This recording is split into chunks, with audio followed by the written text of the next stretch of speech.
قرآنی صورتوں کی مختصر اردو تفسیر شہناز کیسر کے ساتھ اس رمضان صرف باب الایمان پر۔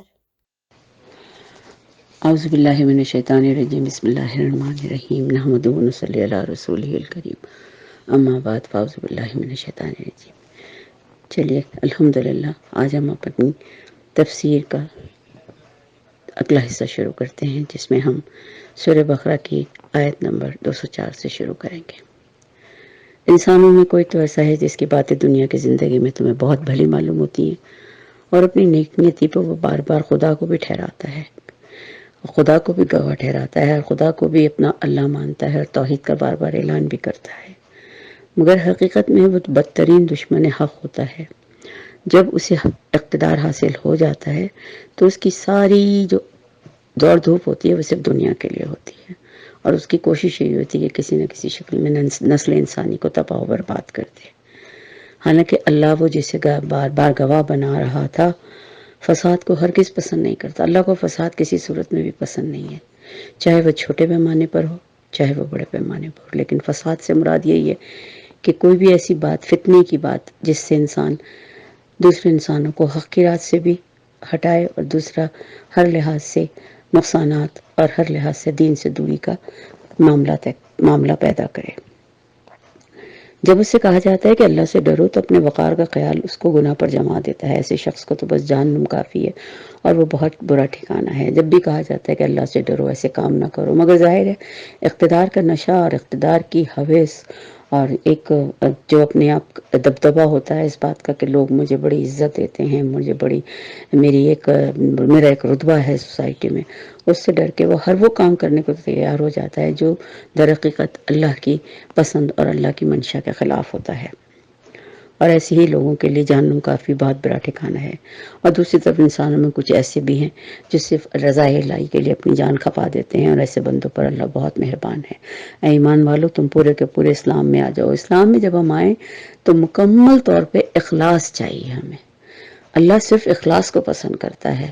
اللہ کبھی کوانٹٹی کی طرف نہیں جاتا، اللہ مقدار کی طرف نہیں جاتا۔ آپ بالکل سیدھے سادے طریقے سے اللہ کے لیے پرخلوص رہیں، اور جو اس نے احکامات آپ کو بتائے ہیں ان پہ سادگی سے عمل کیجیے، اور اللہ سے اچھا گمان رکھیے۔ یقیناً اللہ تعالیٰ آپ کے ہر عمل کو قبول کرنے والا ہے، اور آپ کی نیتوں کو بہت بہتر جاننے والا ہے۔ لہٰذا اس میں کوئی ضروری نہیں کہ آپ بہت بڑے بڑے کام کریں گے تو آپ سمجھتے ہیں کہ اللہ کے نزدیک آپ کی عزت ہوگی۔ ایسی کوئی بات نہیں ہے۔ اللہ بڑا غفور الرحیم ہے۔ اللہ بہت چھوٹے پیمانے پر بڑی چھوٹی نیکیوں کو بھی اتنی ہی عزت دیتا ہے جتنی وہ بڑی نیکیوں کو دیتا ہے۔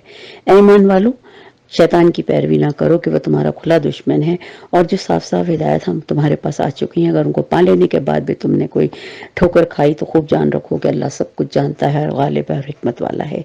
ان ساری نصیحتوں و ہدایتوں کے بعد بھی لوگ سیدھے نہ ہوں تو کیا وہ اس کے منتظر ہیں کہ اللہ بادلوں کی چھتری لگائے، فرشتوں کے پر لیے خدا ان کے سامنے موجود اور فیصلہ کر ڈالا جائے؟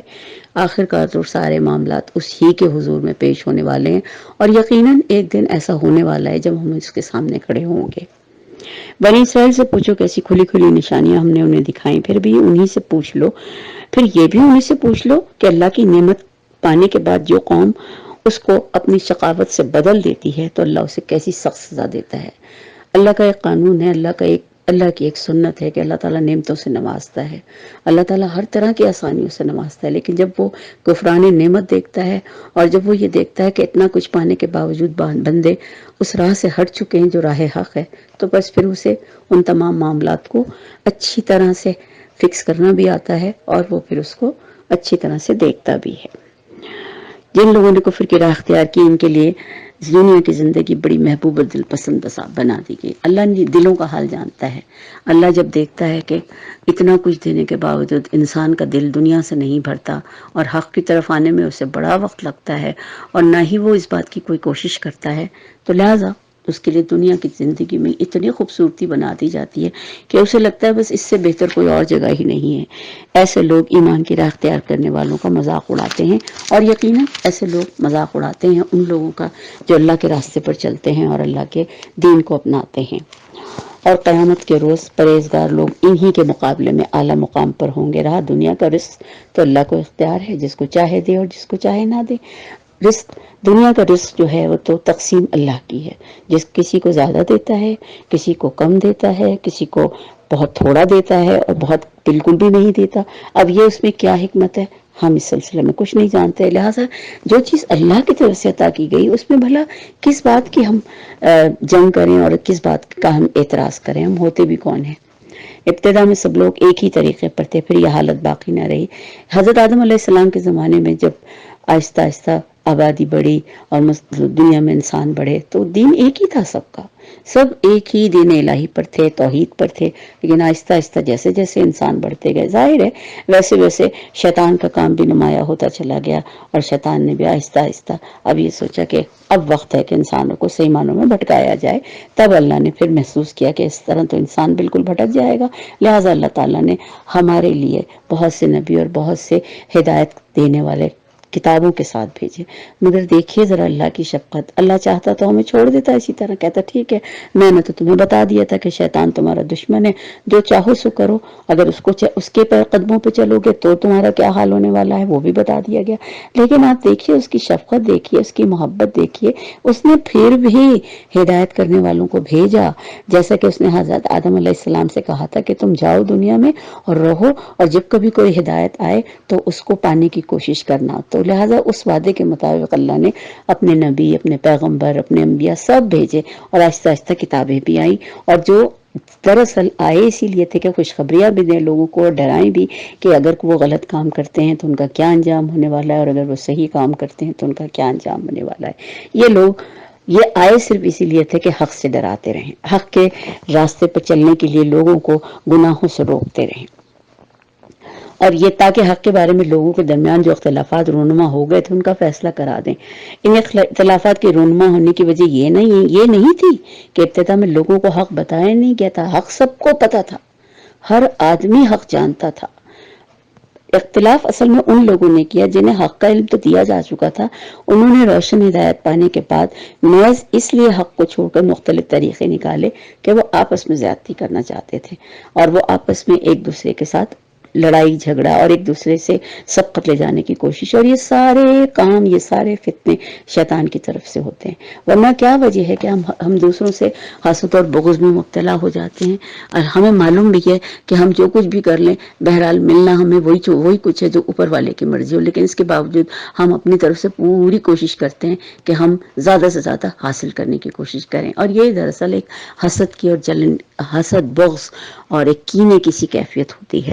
اور اسی لیے اللہ نے جب یہ دیکھا کہ لوگ اپنے راستے سے ہٹ رہے ہیں تو ان کے پاس جو انبیاء آئے، اور جو بس کے بعد جو لوگ انبیاء پر ایمان لائے انہیں اللہ نے اپنے اذن سے حق کا راستہ دکھا دیا، اور جن لوگوں نے اس میں بھی اختلاف کیا تو بس پھر اللہ ہی کے ہاتھ میں ہے، وہ جسے چاہے سنبھال دے۔ دیکھیے ایک بات ہوتی ہے کہ ہدایت، کہتے ہیں نا کہ ہدایت اللہ کی طرف سے ملتی ہے، یقیناً اللہ ہی کی طرف سے ہدایت ملتی ہے، لیکن کوئی دل اس شوق کا اظہار تو کرے، آپ اس کی طرف اپنی طلب کا اظہار تو کریں۔ پھر طلب بھی اگر آپ نے سمجھے دل کی تمام تر گہرائیوں سے اور خلوص کے ساتھ طلب کا اظہار کیا تو یقیناً جو دائی ہے یا جو آپ کو اس طرف بلا رہا ہے اس کی باتوں پہ سن کر آپ کو اثر بھی ہوگا، اور اس کے بعد جب آپ کے دل کی کیفیت نرم ہوگی، بدلے گی، تو یقیناً آپ کو اللہ ہدایت سے نوازے گا۔ لیکن سب سے بڑا معاملہ تو ہمارا اپنا فعل ہے نا، کہ ہم کیا اللہ کی اور اللہ کی بتائی ہوئی باتوں کی طرف رجوع بھی ہوتے ہیں، کیا ہم اپنی آخرت کو سوچتے بھی ہیں؟ حالانکہ دیکھیں اس سارے قصے میں فائدہ کس کا ہے؟ صرف ہمارا، کیونکہ ہم نے جو کچھ بھی کرنا ہے وہ یہیں کرنا ہے اور یہیں سے اپنی جنت کمانی ہے۔ جب ہمیں یہ سب پتا ہے تو پھر ہم اپنے لیے اس وقت کے لیے انویسٹمنٹ کیوں نہیں کرتے؟ ہم یوں تو بڑے سمارٹ ہیں، اس ایک ناپائیدار زندگی کے لیے، غفلت کی زندگی کے لیے غفلت میں جیتے ہوئے پوری انویسٹمنٹ کر رہے ہیں، لیکن وہ دائمی زندگی جو ہمیشہ قائم رہنے والی ہے اس کے پیچھے ہم نہیں چلنا چاہتے۔ ذرا سوچیں، جس ذات کو مان لیا، اللہ کو مان لیا نا، تو اس کی بات ماننے میں کیا حرج ہے؟ آخر کیوں اس کی بات پہ توجہ نہیں دیتے؟ ہم جس سے بھی محبت کرتے ہیں، جس سے بھی چاہت کرتے ہیں، اس کی بات کو مانتے ہیں نا، لیکن انسانوں کا حال تو عجیب ہی ہے کہ اللہ کو تو مانتے ہیں لیکن اللہ کی نہیں مانتے. تو لہٰذا یہ ہمارے لیے سوچنے کا مقام ہے. پھر کیا لوگوں نے یہ سمجھ رکھا ہے کہ یوں ہی جنت کا داخلہ انہیں مل جائے گا، حالانکہ ابھی تو وہ سب کچھ ان پر سے گزرا بھی نہیں جو ان سے پہلے ایمان لانے والوں پر گزر چکا ہے. ان پر سختیاں گزری، مصیبتیں آئی، ہلا مارے گئے، حتیٰ کہ وقت کا رسول اور اس کے ساتھی علیہ ایمان چیخ اٹھے کہ اللہ کی مدد کب آئے گی. اس وقت انہیں تسلی دی گئی کہ ہاں اللہ کی مدد قریب ہے.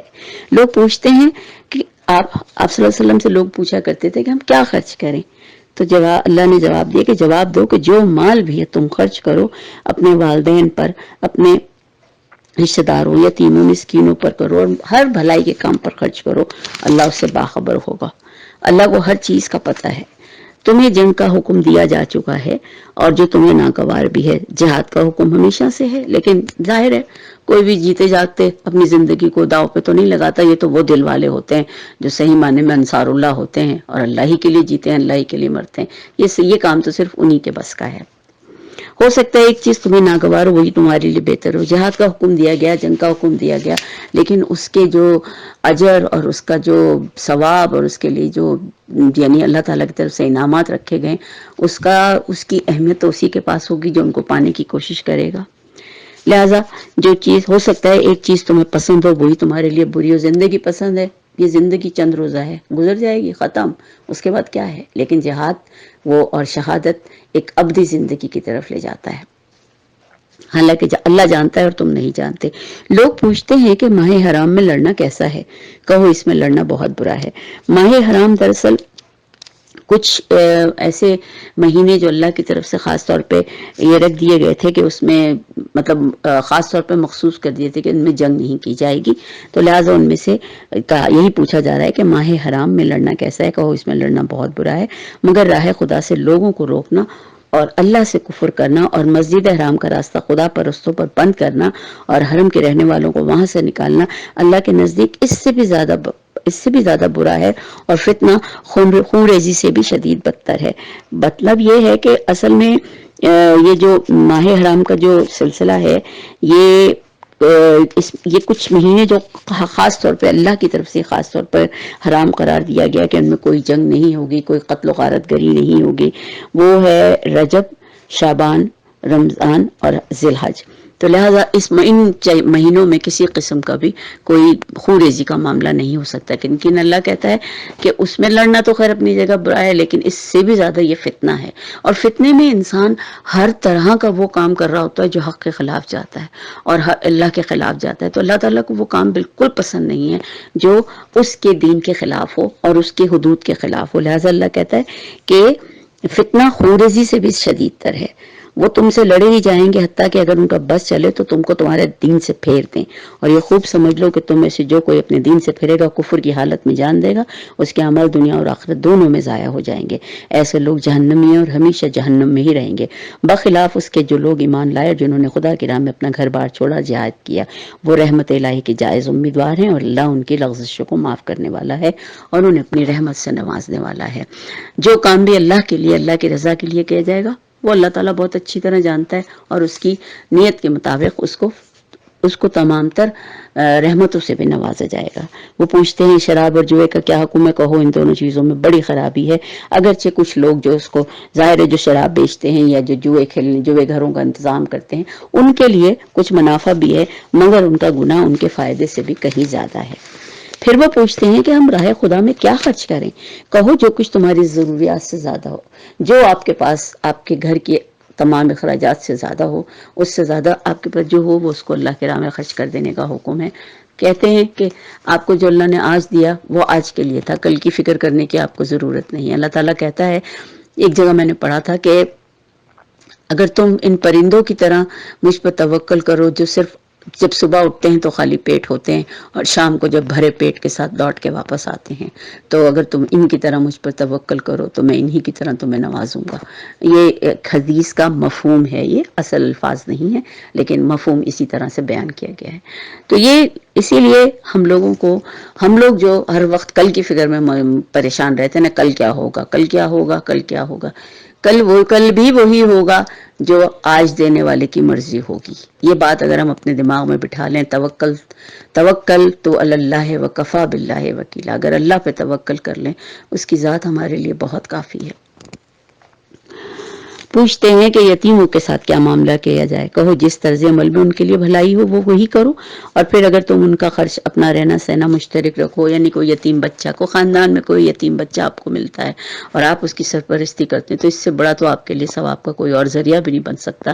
لیکن ایک بات کا بہت خیال رکھنے کی ضرورت ہے کہ اس یتیم کو یتیمی کا احساس مت دلائیں، اس کو اپنے خاندان کے ساتھ کے بچوں کے ساتھ اپنے گھر والوں کے ساتھ ہی رکھیں اس کو، اور بالکل اس کے ساتھ الگ رویہ مت رکھیں، ایسا رویہ جو اس کا دل دکھانے والا ہو، کیونکہ یتیم کا دل ویسے ہی بہت دکھا ہوا بہت چھوٹا ہوتا ہے کہ ماں باپ نہ ہونے کی وجہ سے وہ پہلے ہی اپنے آپ کو بہت انسیکیورڈ سا فیل کرتا ہے. تو ہم جو لوگ اس کا خیال رکھتے ہیں، اگر ہم ان کے کھانے پینے کا خیال رکھیں تو صحیح معنوں میں ان کی عزت نفس کا بھی خیال رکھیں.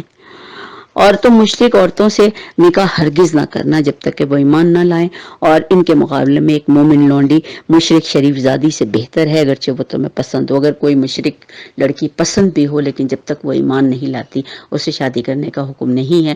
یہ جو آج کل کہا جاتا ہے کہ ہم اہل کتاب سے شادی کرتے ہیں، کر سکتے ہیں لڑکے ہمارے، تو ان کے لیے بہت لمبی چوڑی شرائط ہیں. اگر ان شرائط کے ساتھ آپ شادی کرنا چاہتے ہیں تو بہرحال اللہ تعالیٰ آپ کی نیتوں کو بہت اچھی طرح جاننے والا ہے. اور اسی طرح اگر کوئی لڑکا بھی پسند آتا ہے تو وہ بھی مشرک لڑکا اگر پسند آئے تو وہ مومن غلام سے کہیں زیادہ بہتر ہے. یہ لوگ تمہیں آگ کی طرف بلاتے ہیں اور اللہ تمہیں اپنے اذن سے جنت الفردوس کی طرف اور مغفرت کی طرف بلاتا ہے. وہ احکام اپنے واضح کر دیتا ہے تاکہ اس توقع پر کہ وہ سبق لیں گے اور نصیحت قبول کریں گے. یہ تو اللہ کی بڑی مہربانی ہے کہ اللہ تعالی ہمارے لیے اتنا کچھ کرتا ہے اور ہمیں جنت کی طرف لانے کی کوشش کرتا ہے. اب یہ ہمارے اوپر ہے کہ ہم ان راستوں پہ چل کے کیا کرتے ہیں. پوچھتے ہیں کہ حیض کا کیا حکم ہے. کہو وہ گندگی کی حالت ہے، اس میں عورتوں سے الگ رہو، ان کے قریب نہ جاؤ جب تک کہ وہ پاک صاف نہ ہو جائیں. پھر وہ جب پاک ہو جائیں تو ان کے پاس جاؤ جیسا کہ اللہ نے حکم دیا ہے. اللہ ان لوگوں کو پسند کرتا ہے جو بدی سے باز رہیں اور پاکیزگی اختیار کریں. تمہاری عورتیں تمہاری کھیتیاں ہیں، تمہیں اختیار ہے کہ تم جس طرح چاہو اپنی کھیتیوں میں داخل ہو، مگر اپنے مستقبل کی فکر کے ساتھ اور اللہ کی ناراضگی سے بچو. اس کا غلط استعمال اللہ تعالیٰ کی ناراضگی کا سبب بنتا ہے. خوب جان لو کہ تمہیں ایک دن اس سے ملنا ہے. ہر کام کرنے سے پہلے صرف یہ یاد رکھ لینا انا للہ و انا الیہ راجعون، ہم نے جانا ہے واپس لوٹ کر، اور اسی سے جا کے ہماری بات چیت ہوگی اور وہی ہماری پرسش کرے گا. تو بس پھر ہم خود ہی سمجھ سکتے ہیں کہ ہمیں کیا کرنا ہے. اللہ کے نام کو ایسی قسمیں کھانے کے لیے استعمال نہ کرو جن سے مقصود نیکی اور تقوی و بندگان خدا کی بھلائی کے کاموں سے روکنا ہو. مثلا خدا نہ کرے اگر کوئی آدمی کسی مسجد میں کوئی ڈونیشن دے رہا ہے تو اس کے لیے قسم کھا کے اسے یہ کہنے کی ضرورت نہیں کہ یہ تم یہ کام مت کرو. نہیں، ویسے بھی قسم کھاتے وقت سوچنا چاہیے کہ ہم کس کے قسم کھا رہے ہیں، کیوں کھا رہے ہیں اور اس کی کیا وجوہات ہیں. یعنی قسم کوئی مذاق یا کھیل نہیں ہے. خاص طور پہ اگر ہم اللہ کے نام کی قسم کھا رہے ہیں تو ویسے بھی اللہ کے کاموں سے روکنے کے لیے تو کسی صورت میں بھی نہیں روکنا چاہیے. اور تم جب بلا ارادہ قسم سے کرتے ہو یا جن میں کوئی دل میں کوئی تمہارا ارادہ نہیں ہوتا تو اللہ تعالیٰ ان پہ گرفت نہیں کرتا، مگر جو سچے دل سے کھاتے ہو ان کے لیے باقاعدہ تمہاری پوچھ ہوگی. جو لوگ اپنی عورتوں سے تعلق نہ رکھنے کی قسم کھا بیٹھتے ہیں، یہ ایک سمجھ لیں ایک طریقہ تھا عرب معاشرے کا کہ اس کو ایلا کہتے ہیں، کہ اگر میاں ناراض ہو گئے تو انہوں نے فوراً یہ کہہ دیا کہ مطلب یہ کہ اس میں میاں بیوی جو ہیں مطلب قانونی طور پر تو ایک دوسرے کے ساتھ ہیں لیکن بس کچھ وقت کے لیے جیسے ایک قسم سی کھا لی جاتی ہے کہ جی میں اب تمہارے سے تعلق نہیں رکھوں گا. لیکن اللہ تعالیٰ اس چیز کو منع کرتا ہے اور کہتا ہے کہ اس کے لیے 4 مہینے کی مدت ہے. اگر ان 4 مہینوں میں تم اپنی بیوی کی طرف رجوع کر لو تو اللہ معاف کر دینے والا ہے. اور اگر انہوں نے طلاق کی ٹھان لی ہے تو جان لے کہ اللہ سب کچھ جانتا ہے. جن عورتوں کو طلاق دی گئی وہ 3 مرتبہ ایام ماہواری کے آنے تک اپنے آپ کو روکے رکھیں. ان کے لیے جائز نہیں کہ اللہ اگر وہ حمل سے ہیں تو وہ حمل کو چھپائیں، کہ انہیں ایسا ہرگز نہیں کرنا چاہیے، کیونکہ اس طرح آنے والے بچہ حلال یا حرام یا کس کی اولاد ہے اس کا تعین ہونا بہت ضروری ہے. لہٰذا اس چیز کا خیال رکھنا بھی بہت ضروری ہے. عورتوں کے لیے بھی معروف طریقوں پر وہی حقوق ہیں جیسے کہ مردوں کے ان کے اوپر حقوق ہیں، البتہ مردوں کو ان پر ایک درجہ بلندی عطا کی گئی ہے۔ اس کی وجہ صرف یہ ہے کہ وہ کماتے ہیں اور پیسہ کما کے لاتے ہیں اور اپنی اہل و عیال پر، اپنے گھر والوں پر خرچ کرتے ہیں، تو لہٰذا اس چیز کو اللہ تعالیٰ نے بہت یعنی رسپیکٹ دی ہے اور اس کو صدقے کے طور پہ کاؤنٹ کیا ہے۔ تو اس لیے یہ کہنا، لیکن یہ اس بات پہ عورتوں کے لیے کوئی فکر مندی کی بات نہیں ہے، بلکہ ان کو تو خوش ہونا چاہیے کہ اللہ تعالیٰ نے نان نفقے کی ذمہ داری تو ان کے ذمہ میں ڈالی ہی نہیں ہے۔ لیکن بہرحال آج کی عورت کو کیا کہیے، بہت سے موقع پر ہم بہت غلط فیصلے کر جاتے ہیں۔ اللہ بہتر جانتا ہے، اللہ سب کے لیے بہت آسانی کا معاملہ کرے۔ طلاق 2 بار ہے، یا تو سیدھی طرح عورت کو روک، اگر طلاق دی گئی تو ایک سیدھی طرح عورت کو روک لیں یا پھر بھلے طریقے سے اس کو رخصت کرتے ہیں۔ ایک بار اگر طلاق دی ہے تو، اور اگر تھوڑے، اور پھر اس میں بھی رجوع کی پوری گنجائش موجود ہے، اور آپ مطلب اس میں تھوڑے دن کے بعد اگر آپ چاہیں تو بیوی کو سوری کر کے یا آپس میں معافی تلافی کر کے آپ لوگ دوبارہ سے زندگی کو شروع کر سکتے ہیں۔ اور اگر نہیں تمہارا جیسے اسی میں دل نہیں ہے رکھنے کا تو طلاق دے دو، کوئی بات نہیں۔ اللہ اب یہ تو اللہ ہی بہتر جانتا ہے کہ ان وجوہات کے بنا پر دی گئی ہے، تو لہٰذا جب رخصت کرو تو تمہارے لیے جائز نہیں کہ جو کچھ تم انہیں دے چکے ہو اس میں سے کچھ واپس لے لو۔ البتہ یہ صورت مستثنا ہے کہ زوجین کو اللہ کی حدود پر قائم نہ رہ سکنے کا اندیشہ ہو۔ ایسی صورت میں اگر یہ تمہیں خوف ہو کہ اللہ کی حدود کو قائم نہ رکھ سکو گے تو ان دونوں کے درمیان یہ معاملہ ہو جانے میں مذائقہ نہیں کہ عورت اپنے شوہر کو کچھ معاوضہ دے کر علیحدگی اختیار کر لے۔ عورت کو بھی حق دیا گیا ہے کہ وہ چاہے، اور اگر وہ دیکھتی ہے کہ نہیں وہ بالکل وہ نہیں کر سکتی شوہر کے ساتھ گزارا، تو کچھ اس کو دے دلا کے اس شوہر کو کچھ معاوضہ دے کر علیحدگی حاصل کر دے۔ یہ اللہ کی مقرر کردہ حدود ہیں اور ان سے تجاوز نہیں کرنا چاہیے۔ جو لوگ حدود الہی سے تجاوز کریں وہی ظالم ہیں۔ پھر اگر 2 بار طلاق دینے کے بعد شوہر نے عورت کو تیسری بار طلاق دے دی تو پھر عورت اس کے لیے حلال نہیں ہوگی، الا یہ کہ اس کا نکاح دوسرے شخص سے ہو، اور باقاعدہ یہ حلالہ کہلاتا ہے۔ اور اس سے گزرنے کے بعد پھر عورت جب اگر وہ دوسرا شوہر اپنی رضا اور رغبت کے ساتھ طلاق دیتا ہے تو پھر اس کے بعد وہ عدت گزار کے پھر وہ پہلے شوہر سے نکاح کر سکتی ہے۔ خاصا مشکل عمل ہے، لیکن بہرحال واللہ العالم یہ وقت اور حالات کی نزاکت ہوتی ہے، اللہ بہتر جانتا ہے۔ اللہ تعالیٰ سب کے لیے آسانیوں کا معاملہ کرے اور اللہ کسی کو بھی ایسی مشکلات میں نہ ڈالے۔ اگر پہلا یہ اللہ کی مقرر کردہ حدود ہیں جن کے لیے وہ لوگوں کو واضح ہدایت کر رہا ہے، اس کی حدود کو توڑنے کا حکم کسی کو بھی نہیں ہے۔ اور جب تم عورتوں کو طلاق دے دو تو اور ان کی عدت پوری ہونے کو آ جائے تو یا تو بھلے طریقے سے انہیں روک لو یا بھلے طریقے سے رخصت کر دو۔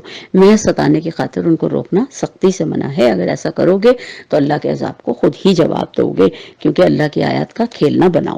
جب تم عورتوں کو طلاق دے چکو اور وہ اپنی عدت پوری کر لیں تو پھر اس کے بعد پہلے شوہر کو کوئی حق نہیں ہے کہ وہ اس عورت کے اوپر اپنا حق جتائے، اور اگر وہ عورت دوسری شادی کرنا چاہتی ہے تو اس کو پورا حق حاصل ہے۔ اس میں پہلے شوہر کی طرف سے کسی قسم کی ممانعت یا کسی قسم کا کوئی بھی ایسا مسئلہ نہیں ہو سکتا۔ اور یہ بالکل ایک پاکیزہ طریقہ ہے، لہٰذا اس کی نصیحت کی جاتی ہے اللہ کی طرف سے کہ ان کے معاملے، اب وہ بالکل ایک غیر عورت ہے تمہارے لیے، تمہیں اس کے معاملے میں پڑھنے کی کوئی ضرورت نہیں ہے۔ جب آپ چاہتے ہیں کہ ان کی اولاد، اور اس دوران میں اگر اولاد بھی ہے، اگر باپ چاہے تو وہ اپنی بچہ، اگر اس کی اولاد اس قابل ہے کہ اسے دودھ پلانے کی ضرورت ہے تو وہ چاہے تو مائیں اپنے بچوں کو کامل 2 سال تک دودھ پلائیں تو وہ پلا سکتی ہیں۔ اس صورت میں بچے کے لیے اور ماں باپ کو، ظاہر ماں کو پورا کھانا پینا کپڑا سب کچھ دینا ہوگا، جو کچھ بھی اس کی حیثیت ہے اسی کے مطابق، اور لیکن نہ اس کے لیے ماں کو کوئی، یعنی یہ اس پہ کوئی زبردستی نہیں کہ تم ماں ہو تو تم کیسی ماں ہو، تمہیں یہ کرنا چاہیے، تمہیں وہ کرنا چاہیے، نہیں، نہ یہ ماں کے اوپر، یہ صرف خوشی کا معاملہ ہے۔ اگر ماں اپنی خوشی سے اپنی اولاد کے لیے کرنا چاہتی ہے تو ماں اپنی خوشی سے کرے، اور اگر نہیں کرنا چاہتی تو بھی اس کے اوپر کوئی زور زبردستی نہیں ہے۔ اس صورت میں باپ جو ہے کسی بھی رضائی ماں کو، یعنی کسی بھی عورت کو دودھ پلانے کے لیے ہائر بھی کر سکتا ہے، لیکن یہ صرف ایک اپنی خوشی سے کرنے والی بات ہے۔ اگر عورت کرنا چاہے تو بھی، اور اگر مرد چاہے کہ اس کی اولاد ماں کا دودھ پیے تو وہ بھی کر سکتا ہے۔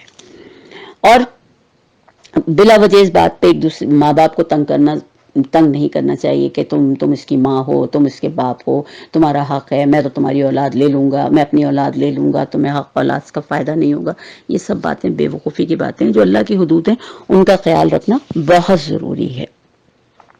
تم میں سے جو لوگ مر جائیں اور ان کے پیچھے ان کی بیویاں زندہ ہوں تو وہ اپنے آپ کو 4 مہینے 10 دن روکے رکھیں۔ کہتے ہیں کہ جب کسی اور شوہر وفات ہوتی ہے تو اس کی بیوی جو اس کی بیوہ ہوتی ہے وہ 4 مہینے 10 دن تک مستقل اس کے نکاح میں ہی ہوتی ہے، لہٰذا 4 مہینے 10 دن اس کے لیے سوگ لازم ہے. یہ واحد رشتہ ہے دنیا کا جس میں سوگ کرنے کا حکم دیا گیا ہے. اس کے بعد وہ پھر بالکل آزاد ہے، وہ چاہے تو اپنی خوشی سے نکاح کر سکتی ہے. اور پھر اگر وہ عدت پوری ہو جائے تو اس کے بعد وہ ان کو اپنا فیصلہ کرنے کی پوری آزادی دی گئی ہے. اور اس کے علاوہ اس عدت کے دوران میں اگر کوئی دوسرا مرد ان سے نکاح یا شادی کرنے کا خواہش مند ہو تو ان کے بڑوں سے یا ان کے جو ولی ہیں جو ان سے ذکر کرے، لیکن یہ کہ چھپ مخفی طور پر یا چھپ کر کوئی وعدے کرنے کا حکم نہیں ہے. اور جب وقت ہو جائے تو بالکل باوقار طریقے سے اس کو اپنے نکاح میں شامل کر لے. تم پر کچھ گناہ نہیں کہ اگر اپنی عورتوں کو طلاق دے دو اس سے پہلے کہ مطلب اگر تعلق نہ ہو، اور اگر صرف مہر مقرر کیا گیا ہے اور بیوی کے ساتھ کوئی مسئلہ ہو گیا، آپ کو نہیں سمجھ میں آ رہا تو آپ طلاق دے سکتے ہیں، لیکن انہیں کچھ نہ کچھ دے دینا چاہیے اپنی حیثیت کے مطابق. یہ صرف حق ہے، ایک خوشی کے طور پر آپ دے دیجئے، کیونکہ ظاہر ہے جب طلاق ہوتی ہے تو عورت جس یعنی ذہنی طور پر جس دباؤ سے گزرتی ہے اور جس معاشرتی طور پر جس دباؤ سے گزر رہی ہوتی ہے اس کے لیے بہت زیادہ مشکل ہوتا ہے، کیونکہ وہ بالکل اکیلی پڑ جاتی ہے. تو اس لیے یہ حکم دیا گیا ہے کہ یہ کام کرو کہ کچھ اسے دے دو. اگر تم نے ہاتھ لگانے سے پہلے طلاق دی اور لیکن مہر مقرر کیا گیا تو اس صورت میں نصف مہر دینا ہوگا. سمجھیں اگر آدھا مہر دے دیا ہے، اگر مہر قرار دے دیا گیا ہے کہ ہاں اتنا مہر ہے، تو ہاتھ لگانے سے پہلے اگر طلاق ہوتی ہے تو تھوڑا بہت مہر یعنی آدھا مہر دینے کا حکم ہے. اور چاہے کہ عورت نرمی برتے اور اگر وہ مہر نہ لے تو پھر اس کی مرضی ہے کہ وہ نہ لے، اور عورت بھی چاہے تو معاف کر سکتی ہے اور مرد بھی چاہے تو نہ لے اور چھوڑ سکتا ہے. آپس کے معاملات میں فیاضی کو نہ بھولو، تمہارے اعمال کو اللہ دیکھ رہا ہے.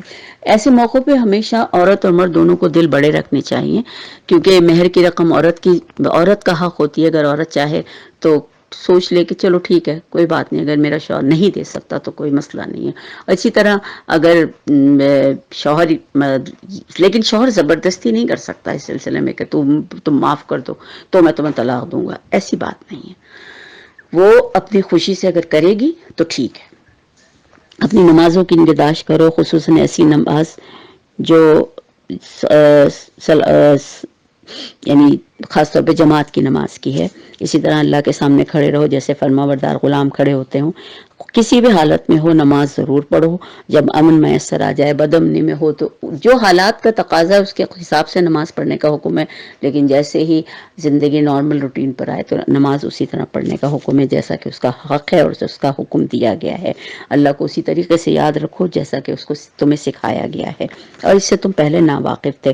خاص طور پر صلاۃ الوسطیٰ کو کا جو لفظ استعمال ہوا ہے یعنی بیچ والی نماز، اور ایسی بھی جو بہت اعلیٰ اور اشراف ہو. اور عام طور پہ اسکالرس اور مطلب اس سے نماز عصر سے مراد لیتے ہیں، کیونکہ نماز عصر اور ظہر کا ٹائم ایسا ہے جو بہت زیادہ مصروفیت کا ٹائم ہوتا ہے. خاص طور پہ عصر کا وقت ایسا ہوتا ہے، ایک تو وقت تنگ بھی ہوتا ہے، اور دوسری بات یہ ہوتی ہے کہ ہر آدمی اپنا کام پورا کمپلیٹ کر کے گھروں کی طرف روانگی کا یا اپنے کاروبار کو ختم کر کے گھروں کی طرف واپسی کا قصد ہوتا ہے، تو لہٰذا بہت جلدی میں ہوتے ہیں. تو لہٰذا اللہ تعالیٰ نے اس نماز کو اسی طرح اہمیت بھی دی ہے. تم میں سے جو لوگ وفات پا جائیں اور پیچھے بیویاں چھوڑ رہے ہیں تو انہیں چاہیے کہ اپنے بیویوں کے حق میں یہ وصیت کر جائیں کہ 1 سال تک ان کو نان نفقہ دیا جائے گا، اور اگر وہ گھر سے نہیں نکالی جائیں. لیکن اگر وہ گھر مثلا کہ سسرال میں ہی رہیں وہ لڑکیاں، لیکن اگر ظاہر ہے حالات پہ ڈیپینڈ کرتا ہے کہ سسرال کے ساتھ معاملات کیا ہیں، اور اگر وہ خود جانا چاہیں تو اس میں کوئی برائی نہیں ہے. عورت معروف طریقے سے وہ اپنے طور پر فیصلہ کر سکتی ہے. اسی طرح اللہ تعالیٰ اپنے احکامات میں صاف صاف بتاتا ہے، امید ہے کہ تم سمجھ بوجھ سے کام لوگے. تم نے ان لوگوں کے حال پر بھی کچھ غور کیا جو موت کے ڈر سے اپنے گھر بار چھوڑ کر نکلے، ہزاروں کی تعداد میں تھے. کہتے ہیں کہ ایک بنی اسرائیل کے ایک قبیلے کا ایک بیماری پھیلی تھی، کوئی ایسا کچھ ہو گیا تھا جس کی وجہ سے وہ لوگ بہت ڈر گئے تھے اور گھروں سے نکل بھاگے تھے. تو اللہ تعالیٰ نے ان سب کو یعنی ان سب کو زندگی یعنی کہہ دیا کہ اچھا مر جاؤ، کیونکہ وہ موت سے ہی ڈر کے بھاگے تھے.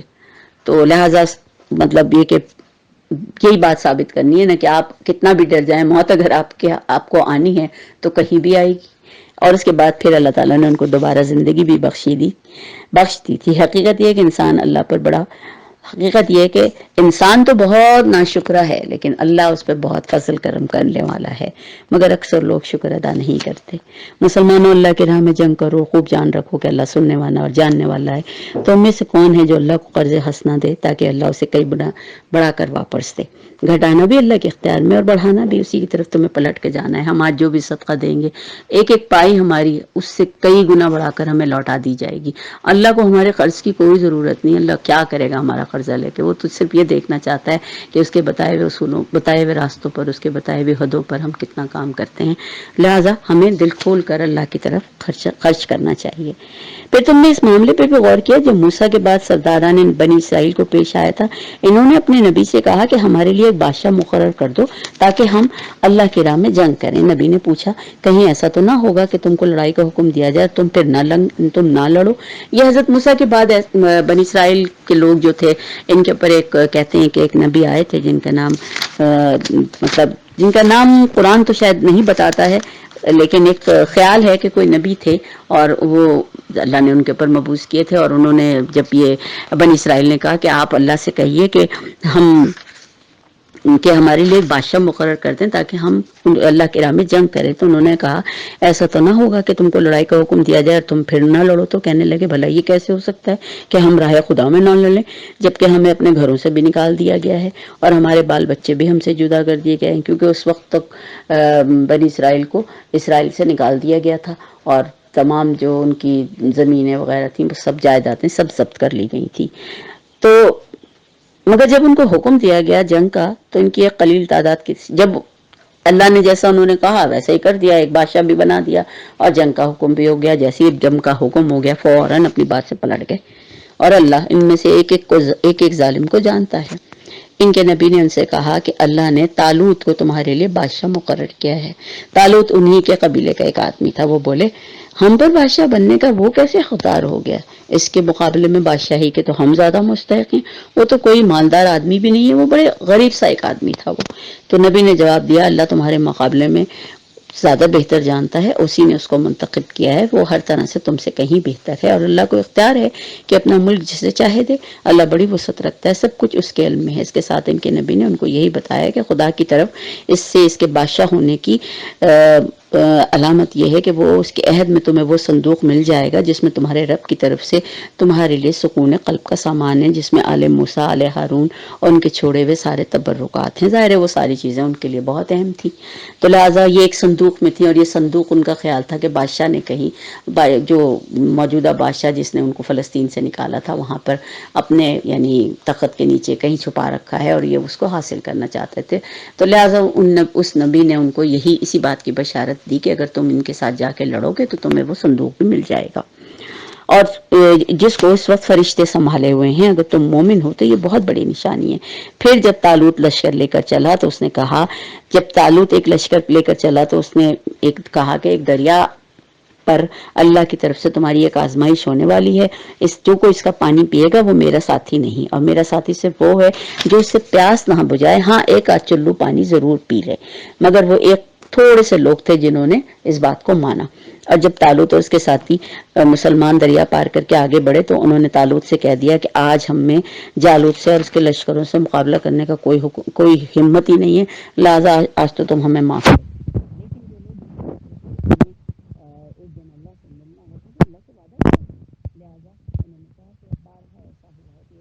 جو اللہ کے حکم پر ایک بڑے گروہ پر غالب آ گیا، اللہ صبر کرنے والوں کا ساتھی ہے۔ اور جب وہ جالوت کے ساتھ لشکروں کے مقابلے پر نکلے تو انہوں نے دعا کی کہ اے ہمارے رب ہم پر صبر کا فیضان کر، ہمیں صبر دے دے، ہمارے قدم جما دے اور ہمیں فتح نصیب کر۔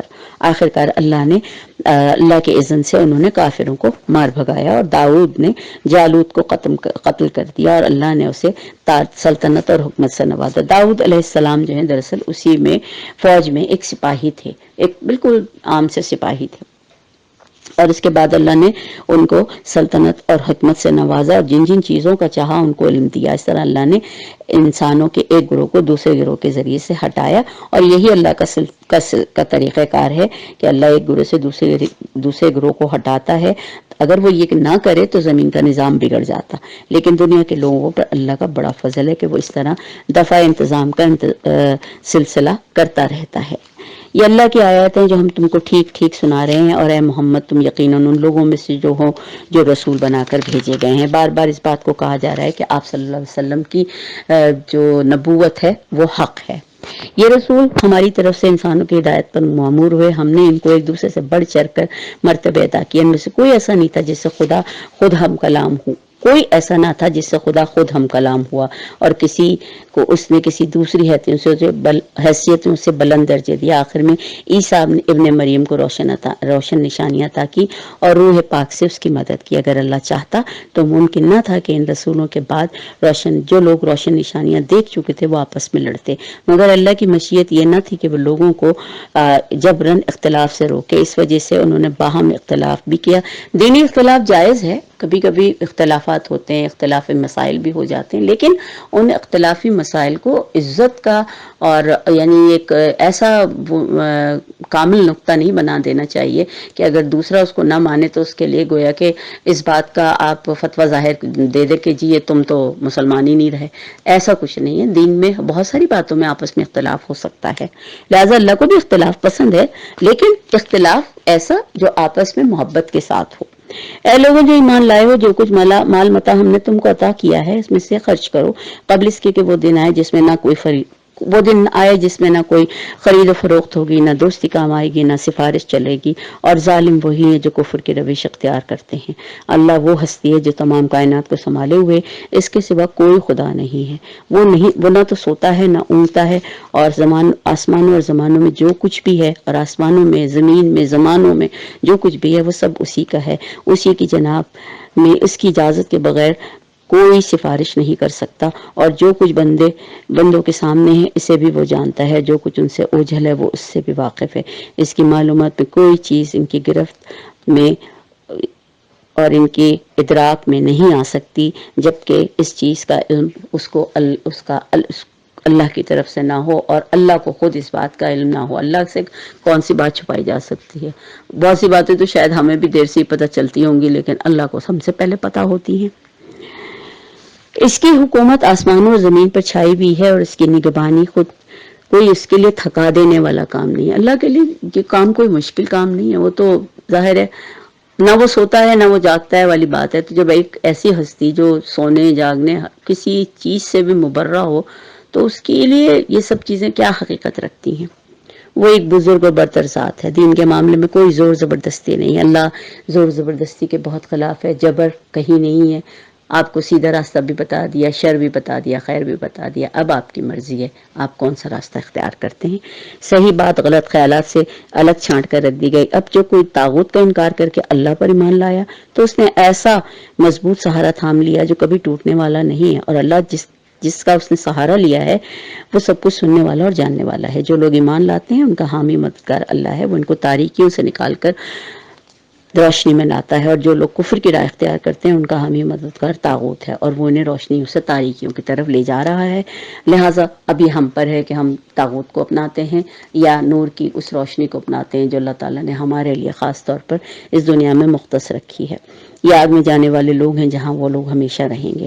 کیا تم نے اس شخص کے حال پر غور نہیں کیا جس نے ابراہیم سے جھگڑا کیا تھا اس بات پر کہ ابراہیم کا رب کون ہے، اس بنا پر کہ اس شخص کو اللہ نے حکومت دے رکھی تھی؟ اور جب ابراہیم نے کہا کہ میرا رب وہ ہے جس کے اختیار میں زندگی اور موت ہے، تو اس نے جواب دیا زندگی اور موت تو میرے بھی اختیار میں جس کو چاہوں موت کا حکم دے دوں، جس کا چاہوں زندگی کا حکم دے دوں۔ تو ابراہیم نے جواب دیا اچھا تو ٹھیک ہے، تو ایسا کر اللہ سورج مشرق سے نکالتا ہے، تو ذرا اسے مغرب سے نکال کر دکھا دے۔ یہ سن کر وہ منکر حق حیران رہ گیا، مگر اللہ ظالموں کو راستہ نہیں دکھاتا۔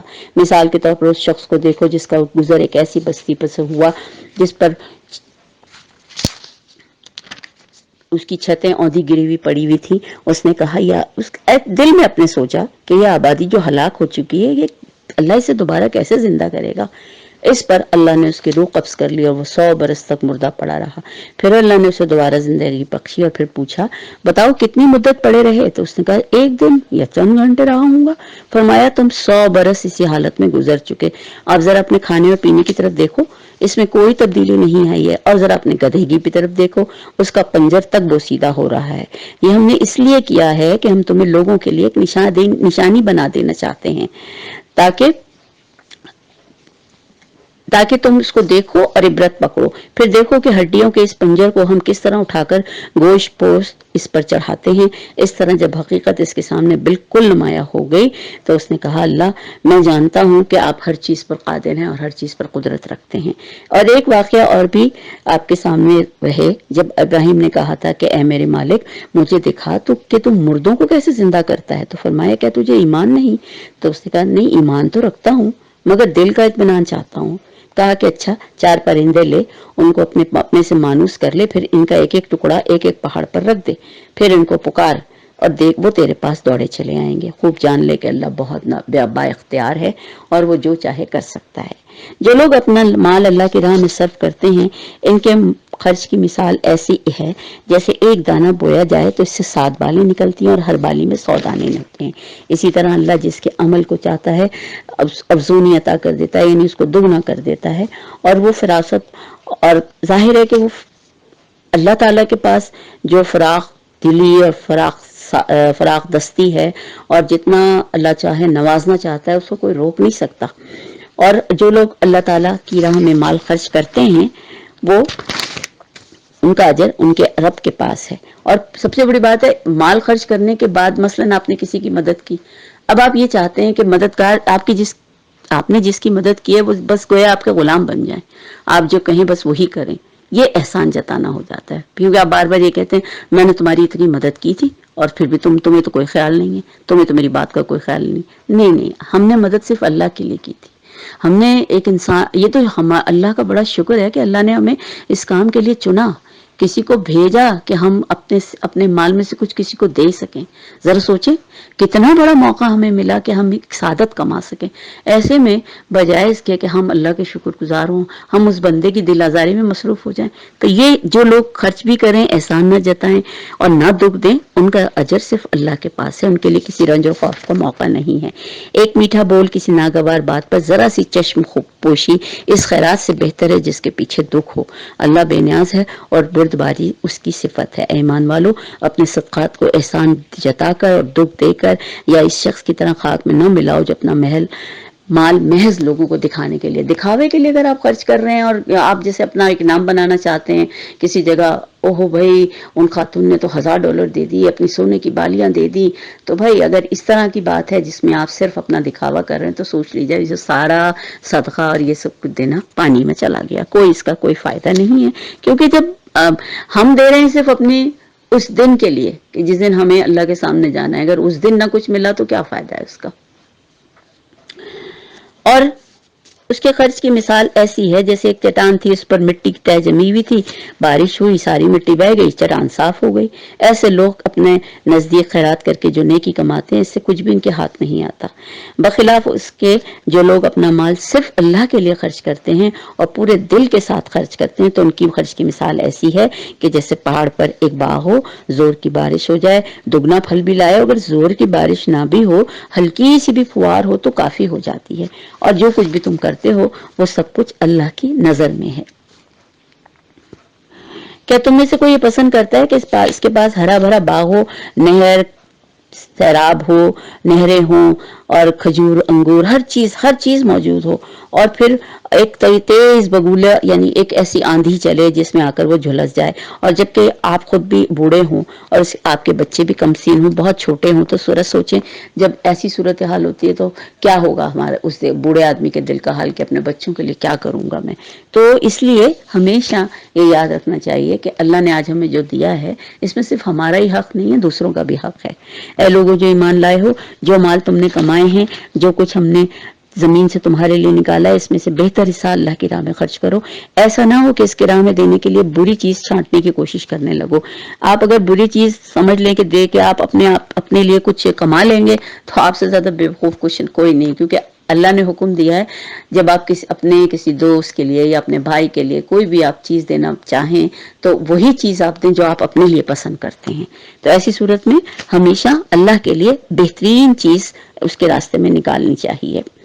اور اصل میں مسئلہ یہ ہے کہ شیطان تمہیں مفلسی سے ڈراتا ہے اور شرمناک طرز عمل اختیار کرنے کی ترغیب دیتا ہے، مگر اللہ تمہیں اپنی بخشش فضل کی امید دلاتا ہے۔ اللہ بڑا فراغ دل اور دانا ہے، جس کو چاہتا ہے حکمت عطا کرتا ہے، اور جس کو اگر حکمت مل گئی تو سمجھ لیں بہت بڑی دولت مل گئی۔ اور ان کی باتوں سے صرف وہی سبق لیتے ہیں جو دانش مند ہے۔ حکمت سے مراد یہ کہ ایسی بصیرت جو وقت کے مناسبت کے ساتھ اور بڑے مطلب موزوں طریقے سے بات کی جائے، ایسی بات میں بڑی، جس میں طاقت بھی بہت ہوتی ہے۔ وقت بے وقت بولنا اور ایسی بات جہاں ضرورت نہ ہو بولنا، اس سے کوئی فائدہ نہیں ہوتا۔ تم نے جو کچھ بھی خرچ کیا، جو بھی نظر مانی، اللہ کو اس کا علم ہے، اور ظالموں کا اللہ کوئی مددگار نہیں۔ اپنے صدقے کو اعلانیہ دو تو بھی اچھا ہے، لیکن نیت یہ ہو کہ دوسروں کو اس سے ترغیب ملے۔ یہ نیت نہ ہو کہ ایک شو آف ہو جائے آپ کی، لیکن اگر چھپا کر دو، ایسے دو کہ سیدھے ہاتھ سے دو تو الٹے ہاتھ کو پتہ نہ چلے، تو یہ تو بہت ہی زیادہ بہتر ہے۔ تمہاری بہت سی برائیاں اس طرز عمل سے ختم ہو جاتی ہے۔ جو کچھ تم کرتے ہو اللہ بہرحال اس سے باخبر ہے۔ اے نبی، لوگوں کو ہدایت دینے کی ذمہ داری تم پر نہیں، ہدایت صرف اللہ دیتا ہے، اور آپ کا کام ہے صرف پیغام پہنچا دینا۔ ہدایت اللہ کی طرف سے آئے گی، وہ بھی اس صورت میں آئے گی جب اللہ کی طرف آپ رجوع کریں گے۔ یہ تین سمجھے فیکٹرز ہیں جن پہ ہمیں کام کرنا ہے۔ ہماری اللہ کی طرف رجوع کرنے کی طاقت، پھر ہدایت جو ملے، جو بھی جس شکل میں ملے، اس ہدایت کو قبول کرنے کی صلاحیت اللہ تعالی ہمیں عطا کرے گا، اور اللہ جسے چاہے گا وہ یہ صلاحیت دے سکتا ہے کہ وہ اس ہدایت کو قبول کرے۔ خاص طور پہ، اور جو کچھ تم اللہ کے لیے خرچ کرو گے اس کا تمہیں پورا پورا اجر دیا جائے گا۔ اس میں سے کسی بھی چیز میں، کوئی چیز جو آج ہم اللہ کے راستے میں دیں گے، کل وہ کسی بھی طریقے سے ایسا نہیں ہوگا کہ ہمارے ساتھ ظلم کیا جائے، لہٰذا ہمیں اس چیز کے لیے تیار رہنا چاہیے۔ خاص طور پر مدد کے مستحق وہ تنگ دست لوگ ہیں جو اللہ کے کام میں ایسے گھر گئے ہیں کہ اپنے ذاتی کام کے لیے کام نہیں کر سکتے، تو ان کے لیے، اور ان کی خودداری دیکھ کر ہم صرف ان کے چہرے سے اندازہ لگا سکتے ہیں، وہ اپنے منہ سے کچھ نہیں کہتے کیونکہ وہ اللہ کے کاموں میں مصروف ہیں۔ لہٰذا ہمارا فرض یہ ہے کہ ہم ایسے لوگوں کو ڈھونڈ کے اور ایسے لوگوں کی مدد کریں، اور بہت خاموشی کے ساتھ مدد کرنے کی ضرورت ہے، کیونکہ ایسے لوگوں کی، ہر انسان کی اپنی ایک خودداری، ایک عزت ہوتی ہے، اس کا بہت خیال رکھنے کی ضرورت ہے۔ جو لوگ اپنے مال شب و روز کھلے چھپے خرچ کرتے ہیں، ان کا اجر ان کے رب کے پاس ہے، ان کے لیے کسی خوف و رنج کا مقام نہیں، مگر جو سود کھاتے ہیں ان کا حال اس شخص کا سا ہوتا ہے جسے شیطان نے چھو کر بابلا کر دیا ہو۔ اور ایسی حالت میں ان کے مبتلا ہونے کی وجہ یہ ہے کہ وہ کہتے ہیں کہ تجارت بھی تو آخر سود ہی جیسی چیز ہے۔ تجارت میں منافع کمانا منع نہیں ہے، لیکن سود ایک ایسی چیز ہے جو کہ بغیر کسی محنت کے ہر وقت بڑھتا ہی رہتا ہے، ایسی چیز اللہ نے منع کی ہے۔ تجارت تو یہ نا کہ آپ نے ایک وقت میں اپنی کوئی چیز بیچی اور آپ نے جو بھی اس میں منافع تھا وہ کما لیا، تو اللہ نے اسی لیے تجارت اور سود میں فرق رکھا ہے، بہت بال برابر فرق ہے، لیکن سود حرام ہے، تجارت حلال ہے، اور اس کا منافع بھی حلال ہے۔ اس لیے چاہیے کہ اس کی طرف سے، جو اپنے رب کی طرف سے ملنے والی نصیحت کو سنبھال لیں۔ اس حکم کے بعد اللہ تعالیٰ یہ بھی کہہ رہا ہے کہ جو کچھ تم نے اس قرآن کے حکم کے آنے سے پہلے کیا وہ بخش دیا گیا، وہ لا علمی بے خبری ہوئی، لیکن اب جب کہ علم ہو تو یہ کام نہ کرو۔ اور جو کچھ پہلے ہو چکا وہ ٹھیک ہے، اس کا معاملہ اللہ کے حوالے ہے، جو کچھ اس حکم کے بعد ہوگا وہ اللہ پھر اسی حرکت کا اعادہ اگر کریں گے تو وہ جہنم میں ہوں گے۔ اللہ سود کو ختم کرنا چاہتا ہے، صدقات کو نشو نما دیتا ہے، اور کسی ناشکر بد عمل کو پسند نہیں کرتا۔ جو لوگ ایمان لائیں، نیک عمل کریں، نماز قائم کریں، زکوٰۃ دیں، ان کا بے شک اجر اللہ کے پاس ہے، ان کے لیے کوئی خوف رنج نہیں۔ اے لوگوں جو ایمان لائے ہو، خدا سے ڈرو، جو کچھ سود باقی رہ گیا اسے چھوڑ دو۔ اگر واقعی تم ایمان لائے ہو، اگر تم نے ایسا نہ کیا تو آگاہ ہو جاؤ کہ اللہ اور اس کے رسول کے خلاف خاص اعلان جنگ ہے، اب بھی توبہ کر لو۔ اس زمانے میں سود بہت عام تھا، اور اکثر عرب جو تھے وہ خاندان جو تھے وہ سود کے کاروبار کیا کرتے تھے، لہٰذا بار بار ان کو اس بات کی تاکید کی جا رہی ہے۔ اور یہ تمہارے لیے بہتر ہے کہ تم اگر کسی کو قرض دو اور اگر اس کا ہاتھ تنگ ہو تو ہاتھ کھلنے تک اسے مہلت دو، اور جو صدقہ کر دو تو تمہارے لیے زیادہ بہتر ہے، یعنی اگر تم معاف کر دو اس کو، اگر تم سمجھو تو اس دن کی رسوائی اور مصیبت سے بچو جب تم اللہ کی طرف واپس ہوگے، اور وہاں ہر شخص کو اس کی کمائی ہوئی نیکی اس کو دے دی جائے گی، اور اس کو اس کا پورا پورا بدلہ مل جائے گا۔ اے لوگوں جو ایمان لائے ہو، جب کسی مقرر مدت کے لیے آپس میں قرض کا لین دین کرو تو لکھ لیا کرو، اس طرح ایک دوسرے کے پاس تحریری دستاویز ہونے کی وجہ سے فائدہ ہو جاتا ہے، اور اگر کوئی لکھنے کے قابل نہ ہو اور تو کوئی دوسرا شخص جو لکھ سکتا ہو، پڑھ سکتا ہو، وہ اس کے لیے لکھ دے، اور بالکل صحیح اسی طریقے سے لکھے جیسا کہ اسے ہو، جیسا کہ معاملہ طے ہو رہا ہو، کسی قسم کی کوئی غلط بیانی سے کام نہ لے، اور اس میں یہ خاص طور پہ اللہ سے ڈر کے یہ معاملہ طے کرنا چاہیے۔ اور اگر قرض لینے والا خود نادان ہو تو اس کو چاہیے کہ وہ اپنے ولی کے سے انصاف کے ساتھ املا کروائے، یا پھر کسی 2 آدمیوں کو گواہ بنا لے، اور اگر 2 مرد نہ ہوں تو 1 مرد اور 2 عورتیں لے جائیں، تاکہ ایک عورت اگر بھول جائے تو دوسری اسے یاد دلا دے۔ گواہ ایسے لوگوں میں سے ہونے چاہیے جن کی گواہی یعنی قابل قبول ہو۔ گواہوں کو جب گواہ بننے کے لیے کہا جائے تو انہیں انکار نہیں کرنا چاہیے، یہ معاملہ خواہ چھوٹا ہو یا بڑا، لیکن پھر بھی کسی قسم کی کمزوری کا مظاہرہ نہیں کرنا چاہیے۔ اللہ کے نزدیک یہ طریقہ زیادہ انصاف پر مبنی ہے، شہادت قائم ہونے میں زیادہ سہولت رہتی ہے، اور تمہارے شکوک و شبہات میں مبتلا ہونے کا امکان کم ہو جاتا ہے۔ اور پھر تجارتی لین دین اگر تم بالکل اس پر کرتے ہو، نقد پر کرتے ہو، تو وہ تمہاری اپنی مرضی ہے۔ اگر سفر کی حالت میں ہو اور اگر کاتب لکھنے والا نہ ملے تو کچھ تھوڑا بہت معاملہ رہن رکھ دیا کرو، تاکہ اس میں بھی دوسرے جس سے تم نے قرض لیا ہے اس کو اطمینان رہے۔ اور اگر کوئی تم میں سے کوئی دوسرے کے ساتھ بھروسہ کر کے اس کے ساتھ کوئی معاملہ کرے تو جس پر بھروسہ کیا گیا اسے چاہیے کہ امانت کا خیال رکھے۔ شہادت کو ہرگز چھپانے کا حکم نہیں، حق ہے شہادت بتانا، اور اگر آپ کسی چیز کے میں شہادت کے قابل ہیں تو بغیر کسی ڈر اور خوف کے اس شہادت کو پوری طرح اس کے انجام کو پہنچائیے۔ آسمان و زمین میں جو کچھ ہے سب اللہ کا ہے، تم اپنے دل کی باتیں خواہ ظاہر کرو چھپاؤ، اللہ ان سے حساب تم سے لے گا، پھر اسے اختیار ہے کہ وہ جسے چاہے معاف کر دے اور جسے چاہے سزا دے دے۔ رسول اس کی ہدایت پر ایمان لایا جو اس کے رب کی طرف سے اس پر نازل ہوئی، اور جو لوگ اس کے رسول کے ماننے والے ہیں انہوں نے بھی اس ہدایت کو دل سے تسلیم کر لیا۔ یہ سب اللہ اور اس کے فرشتوں، اس کی کتابوں اور اس کے رسولوں کو مانتے ہیں، اور ان کا قول یہ ہے کہ ہم اللہ اور اس کے رسولوں کو ایک دوسرے سے الگ نہیں کرتے۔ ہم نے حکم سنا، اطاعت قبول کی، مالک ہم تو اس سے خطا بخشی کے طالب ہیں، ہمیں تیری ہی طرف پلٹنا ہے۔ اللہ کسی پر بھی اس کی ہمت سے بڑھ کر ذمہ داری کا بوجھ نہیں ڈالتا۔ ہر شخص نے جو نیکی کمائی ہے اس کا پھل اسی کے لیے ہے، جو بدی سمیٹی ہے اس کا وبال اسی کے لیے ہے۔ ایمان لانے والوں تم یوں دعا کیا کرو، اے ہمارے رب ہم سے بھول چوک اور جو قصور ہو جائے معاف کر دینا۔ اللہ ہم بہت کمزور ہیں، ان پر گرفت نہ کر۔ مالک ہم پر وہ بوجھ نہ ڈال جو ہم نہ اٹھا سکیں اور جو تو نے ہم سے پہلے لوگوں پر ڈالے تھے۔ پروردگار جس بوجھ کو اٹھانے کی ہم میں طاقت نہیں وہ ہم پر نہ رکھ، ہمارے ساتھ نرمی کر، ہم سے درگزر فرما، ہم پر رحم کر، تو ہمارا مولا ہے، کافروں کے مقابلے میں ہماری مدد کر۔ الحمدللہ رب العالمین، ہماری سورہ بقرہ مکمل ہوئی۔ اے اللہ تو ہمارے بدلے کے دن میں ہماری عزت رکھ لینا، یا اللہ ہمارا نامہ اعمال ہمارے سیدھے ہاتھ میں دینا، یا غفور رحیم ہم سے راضی ہو جانا۔ اللہ ہمارے وہ بہت سے گناہ ایسے ہیں جو ہم بے اختیاری طور پر، بے شعوری طور پر کر جاتے ہیں، یا اللہ ان گناہوں کو بخش دینا۔ یا غفور الرحیم ہماری اولادوں کو یہاں کے فتنوں سے بچا لے۔ یا غفور الرحیم ہمارے ماں باپ کے تمام تر گناہوں کو بخش دینا۔ یا اللہ ہم ہر وقت شیطان کی گرفت میں ہیں، اللہ تو ہمیں اس سے محفوظ رکھ، ہماری اولادوں کو محفوظ رکھ۔ یا اللہ قبر کی تکلیف، قبر کے عذاب سے محفوظ رکھنا، موت کی سختی سے محفوظ رکھنا۔ اللہ تو ہماری آج کی زندگی کو جتنا تو نے ہمیں سکون اور سہل سے گزارنا آسان بنا دیا، اسی طرح وہاں کی زندگی بھی ہمیں عطا کرنا۔ یا اللہ تو ہمیں نور عطا کرنا تاکہ ہم صراط مستقیم سے گزر سکیں اور جنت الفردوس کو پا سکیں۔ وما آخر دعوانا ان الحمدللہ رب العالمین۔